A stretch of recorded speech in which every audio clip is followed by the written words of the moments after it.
it in.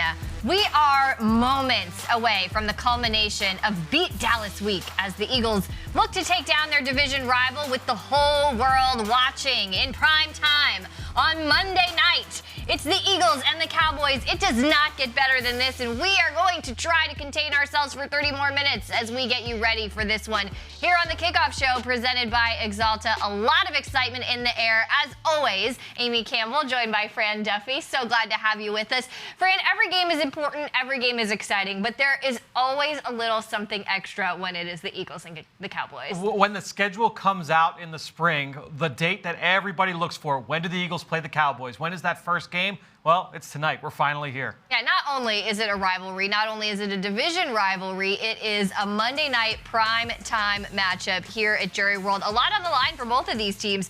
It's always an important game, but look, the Eagles have not done well in Dallas the past few seasons. They have lost 3 straight in Dallas. They are looking to rebound and correct some things from a loss last week, and they're facing a really good Dallas team. Both teams are 1-1, and of course, looking at those division standings, there's a lot on the line here for this Eagles team, Fran. Yeah, a lot on the line for both teams, to be quite honest. Yeah. Obviously, both teams right at the top of the NFC East right now at 1-1. The Cowboys coming off a big win on the road last week against the Chargers. The Eagles, the tough loss at home to the San Francisco 49ers. So both teams looking to get a W here and take sole possession of the lead in the division early on. Yeah, that was a nice win for the Cowboys over the Chargers, 2017, and a good loss to Tampa Bay as well, if there is such a thing as a good loss. Look, when we're talking about this Eagles offense, last week, all week they've talked about the missed opportunities last week. They want to execute, and there's the head coach in his first game against Dallas. I love how much he has embraced the rivalry, wearing a Beat Dallas t-shirt. The players are wearing Beat Dallas t-shirts. He said, look, it's kind of like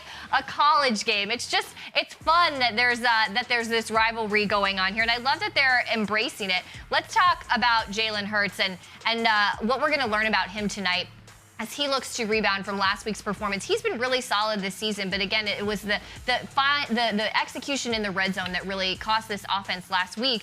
A big test for him tonight. He needs to play a really complete, really clean game. Look, he's been level-headed this whole season, but what do you think about his matchup tonight? Yeah, it's a tough one. It's a very fast, aggressive Dallas defense. I think a lot of people think of Dan Quinn and say, oh, it's the Seattle cover 3. No, they play a lot of man coverage. They do a lot of blitzing. They've got a lot of speed at all 3 levels. And so that will be the test for Jalen Hurts, is to not get overwhelmed by that rush. I know they've got a lot of players out of the lineup, but they still have speed. And so they're going to try and find ways to get home against the Eagles here. 2 new starters along the offensive line for the Eagles tonight, as we'll get to here in the starting lineups. But I think when you look at Jalen Hurts and his performance, it's just about make sure you hit on these layups, and then when you have that opportunity to hit downfield, you want to try and hit on more than we did a week ago. Yeah, looking at those new starters on the offensive line, and as we look at the offensive starters here, we have Landon Dickerson making his first start in the NFL. We saw a little bit of him last week coming in for the injured Brandon Brooks, and then Andre Dillard stepping in at left tackle for the injured Jordan Mailata. So some young guys with some opportunity here. Let's talk a little bit about Dickerson, of course, because he was a draft pick who came in with some injury questions. The Eagles liked what they saw despite the injury, and he played in week 2. So obviously a great choice there by the Eagles to go for it with him. What did you see from him last week in his NFL debut? I thought most of his best plays came in the run game, where he could really just kind of come off the ball and move defenders off the line of scrimmage. In pass protection, some of the things that he'd like to improve. And the thing to remember, too, obviously no preseason with Landon Dickerson, no extended training camp, no joint practices. So he's still kind of getting his feet wet, but now getting that full week of practice, an extended week of practice, obviously, with the long week. I think that will be big for him going into this matchup. And then with Andre Dillard, he's returning to the site of his first NFL start, because he made his first start back in 2019 down here in Dallas. Well, let's talk about the matchup for the offensive line against the Dallas defense. And Dallas is without a lot of their top defenders today. They have no DeMarcus Lawrence, no Dorrance Armstrong, no Neville Gallimore, no Keanu Neal as well. But look, there's still a lot of talent on there. Randy Gregory will be back in the lineup. And then Micah Parsons, who is an absolute freak of nature on the defense. He's moving all over the defense, plays linebacker. Last week he played on the defensive line, and he said, look, I'll play wherever you want me. He's a versatile guy. rely on that defense. So it's going to be a test for this Eagles offensive line. I caught up with Dave Hellman from DallasCowboys.com this week on the Eagle Eye in the Sky podcast and asked him about Parsons and how he viewed his usage moving forward. And he said, look, I think ideally they don't want him playing defensive end on a full-time basis. They would like him to be that linebacker who can come down and be a rusher on third down, on passing downs, but they want him used as a spy. They want him playing in zone coverage or manned up against the back or the tight end. They love his versatility. And so, maybe with Randy Gregory back in the lineup to this week, will we see more of him as a linebacker? That'll be one of the things I want to see very early on. The first 10, 15, 20 snaps. How is Micah Parsons being used against this Eagles offense? That'll be something I am very, very interested to see early on in this football game. With always different names on the Eagles offensive line, one thing remains the same. It is that guy right there. Let's flip it to the other side of the ball and look at the defensive starters for today's game. Again, I want to focus in the trenches. The big story this week and really is, that people are really feeling heavily in their hearts is that Brandon Graham was lost for the season with that Achilles injury. And it's going to be a team effort to replace him on the defensive line. And Josh Sweat is here as listed on the starters, but there's going to be a lot of guys who are going to be carrying that filling that void left by Brandon Graham. The Eagles play two different defensive packages. They play the second most amount of base defense with 3 linebackers on the field of any team in the NFL through 2 weeks. And so, they're going to have plenty of reps where they have 3 linebackers out in the field. When they are in that package, those defensive ends, one of them will kick inside almost as a defensive tackle. And so when in that defense, I think with Brandon Graham out of the lineup, we'll see more Ryan Kerrigan and we'll see more Milton Williams, the rookie 3rd-round pick. When they play in their nickel or in their sub-package defense, that's where you'll see number 94, Josh Sweat, and that's where you'll see Derek Barnett, both of those guys getting that starting nod. And so depending on how the Dallas Cowboys want to play offense, if they want to play a lighter package and say we're going to play 11 personnel and spread you out, that's where you'll see a lot of Sweat and Barnett. If they're going to play it with a heavier 2 tight end or 2 backs, that's where you'll see more of the base defense, and you'll see more Ryan Kerrigan and Milton Williams. I'm interested to see ultimately how the Cowboys want to approach this game. Well, look, this Eagles defense, second in the NFL in points allowed, 11.5. They have limited the big play so far. They're second in the NFL in yards per passing attempt as well. Where does this Cowboys offense put pressure on the Eagles defense? Well, they can beat you in a lot of different ways. And I think when you look at Dallas over these first 2 weeks, Week 1 against Tampa, they had to throw it all over the yard. Dak Prescott dropped back like 50 times in that game against the Bucs. Last week against the Chargers, who they play, very similar to the Eagles defense, they play a lot of 2 high safeties. They're inviting you to run the football. I think that's when Dallas said, we're going to come out and we're going to hand the ball off to Tony Pollard 15 times. We're going to give the ball to Zeke Elliott 20 times, and we're going to run the football and try and win the game that way.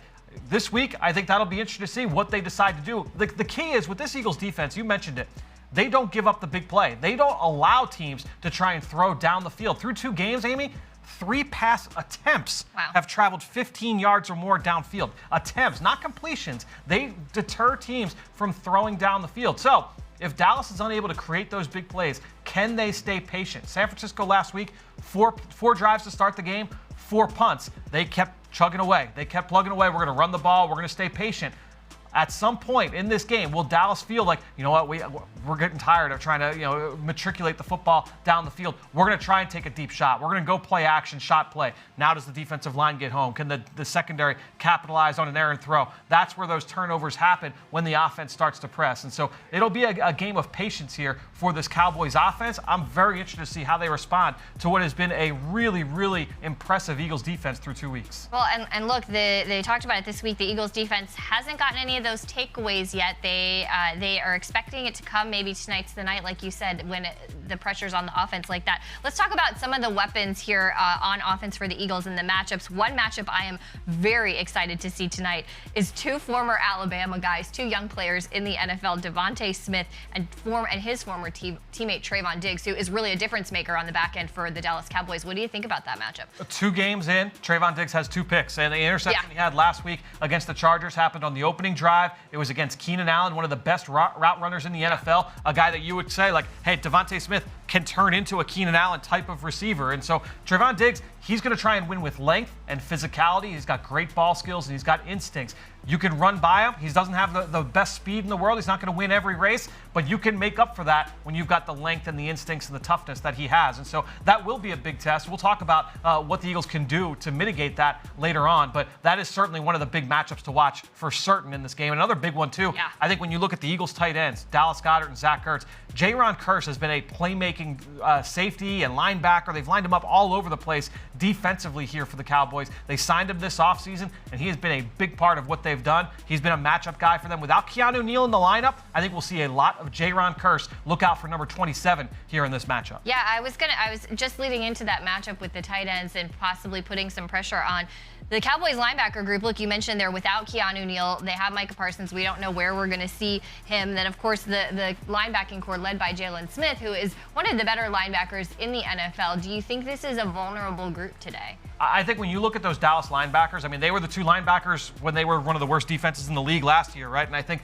with both guys, they've had their issues with injuries in the past. I think when you look at Jalen Smith, misdirection, play action, anything you could do in the backfield to confuse him, that will go well for the offense. And then with Leighton Vander Esch, it's about just trying to run right at him, and that's been where teams have found some success in the run game. Yeah, as always, we want to thank PA Lottery for giving us those warm-ups. And Dave Spadero, so excited. You're a little choked up here, Dave.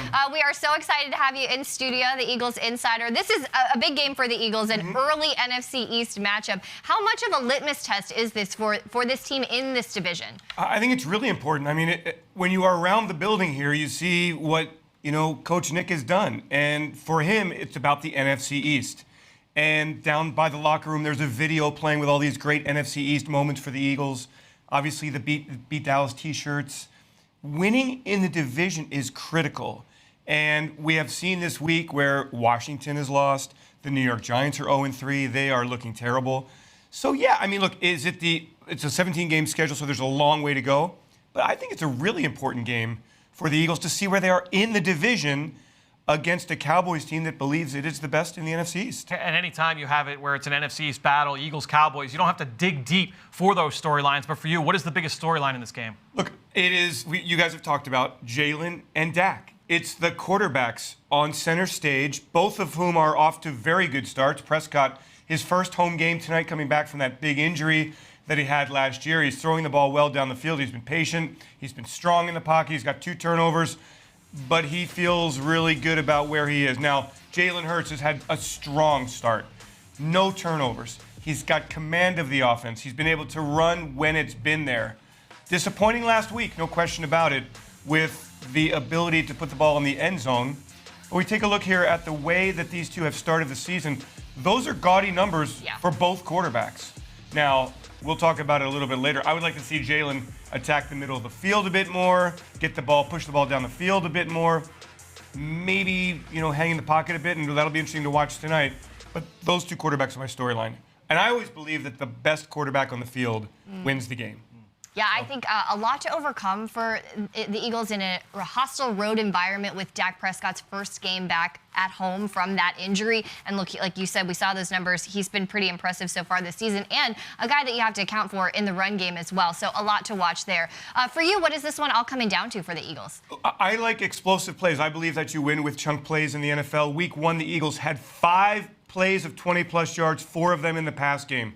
Against San Francisco, they had 2 20-plus yard plays in the pass game and a late-game run from Jalen Hurts. So you score 32 points week 1, you score 11 points in week 2. I know that the red zone is extremely important, but tonight the Eagles must create big plays down the field and continue to limit what Dallas does.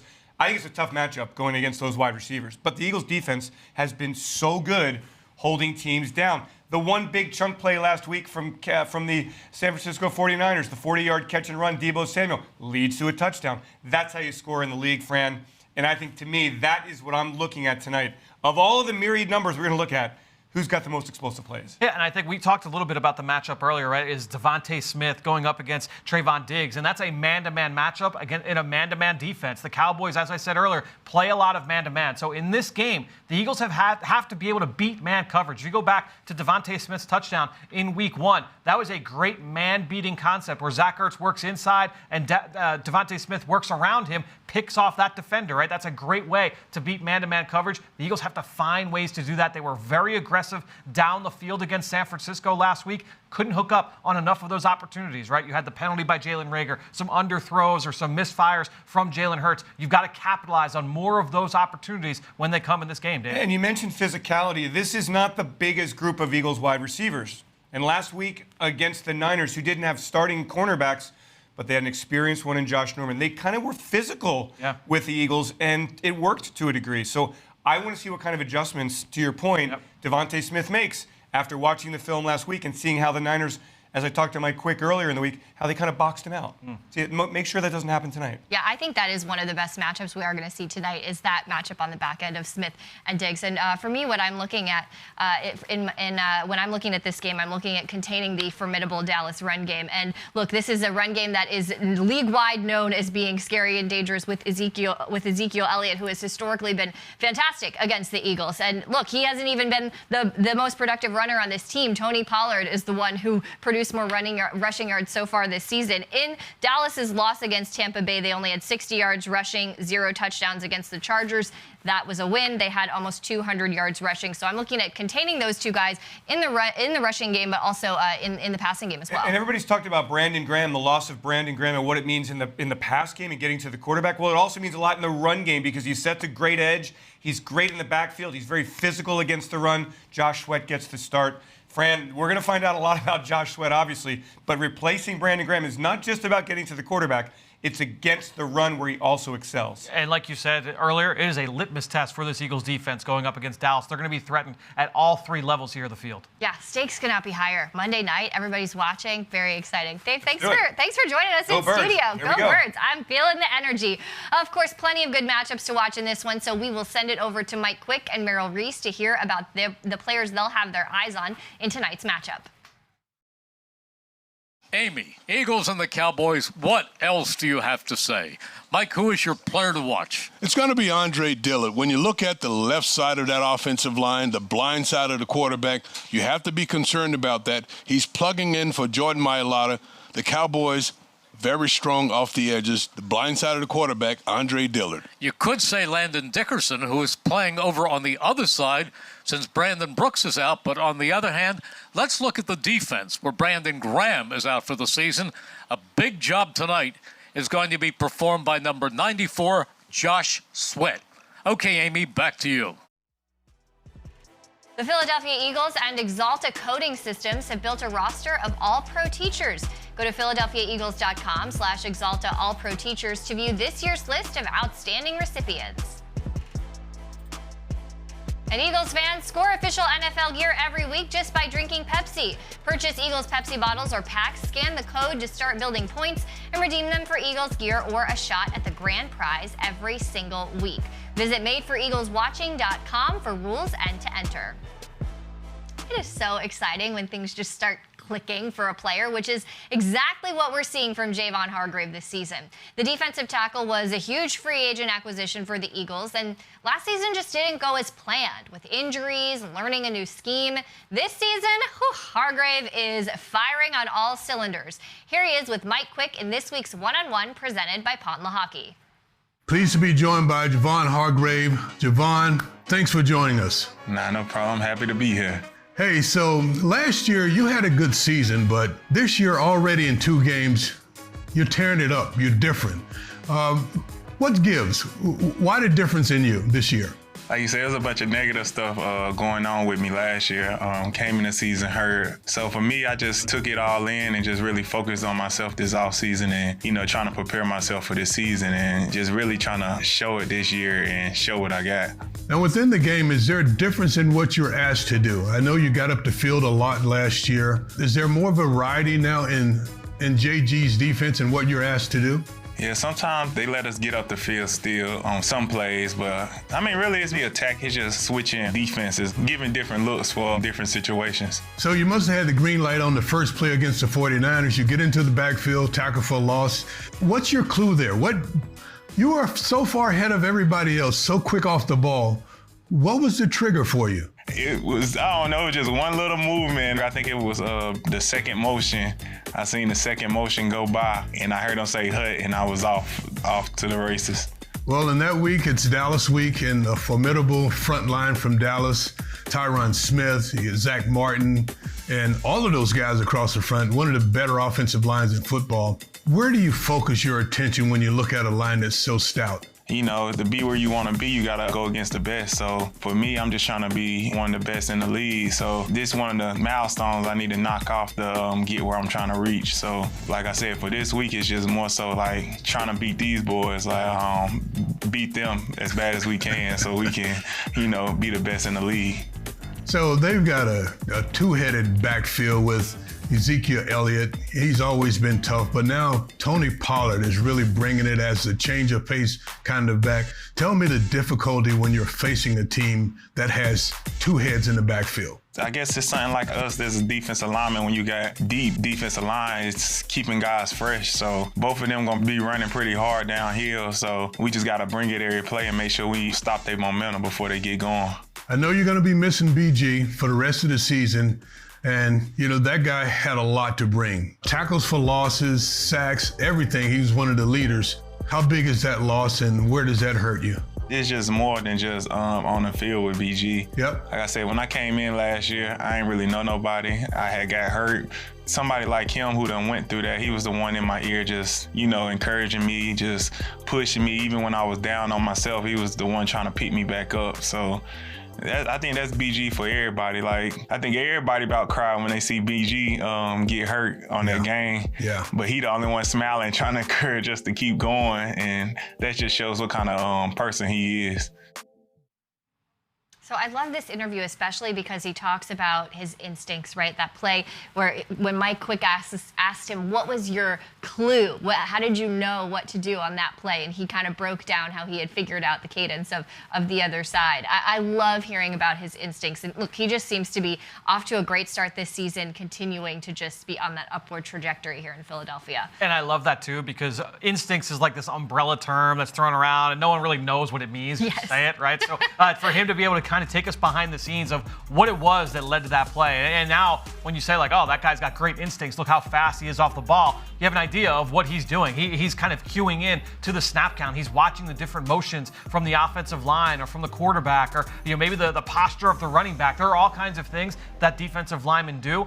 And clearly, Hargrave, he's wired in. He is locked in right now. He has been so disruptive, so productive, been so much fun to watch him getting after the quarterback and also defending the run. Yeah, and I also love the way you put that because instinctually that can be something that you can really sharpen and hone. You don't just wake up and have, great instincts. Like these are things he's seen a million times, watching the posture, getting the rhythm down, just almost a spidey sense that develops. I love that. I also think it's so awesome just that, especially with this Eagles defensive line, when you have a guy like Javon Hargrave, a guy like Fletcher Cox, other offensive lines, other offensive schemes, they have to account for more than just one superstar up front. That puts a lot of pressure on them. Yeah, and it's especially hard when you have two defensive tackles that are operating at this level. When you got a defensive end or a defensive tackle or two defensive ends, well, you can get the running backs involved, you can get the tight ends involved to try and help those guys. But when you have two defensive tackles, and that's really my Rico extra point this week, Amy, is when you look at those two defensive tackles inside, it's impossible to block both on every single snap, especially in the pass game. And we'll just kind of break down what protections look like when you're dealing with Javon Hargrave and Fletcher Cox and how they're always going to have a one-on-one opportunity. In every pass protection, there's going to be a slide side and a man-to-man side. So you've got a three-man slide left. Well, that means you've got the right guard matched up with, in this case, Fletcher Cox. If you're going to slide the other way, well, now it's going to be Hargrave one-on-one. But there are things that you can do as a defense to create those matchups. You can do what's called getting a tilted front, where now you've got 3-on-3. What's that mean? You've got a one-on-one defensive tackle against a guard. Don't be surprised if you see that here tonight in this game. The other thing you could do, and the Eagles do this as well, you bring a fifth defender down on the line of scrimmage. Very often it'll be Jannard Avery. Now what do you have? 5-over-5. Now you've got two one-on-ones. Really, you've got 5 one-on-ones across the board, and you can help create some of those favorable matchups. If you like the idea of Javon Hargrave going up against the left guard Connor Williams, well, you line up 5-over-5, you put Hargrave or Cox right over Williams. Now you've got the matchup that you like. And so there are things that you can do to dictate those matchups.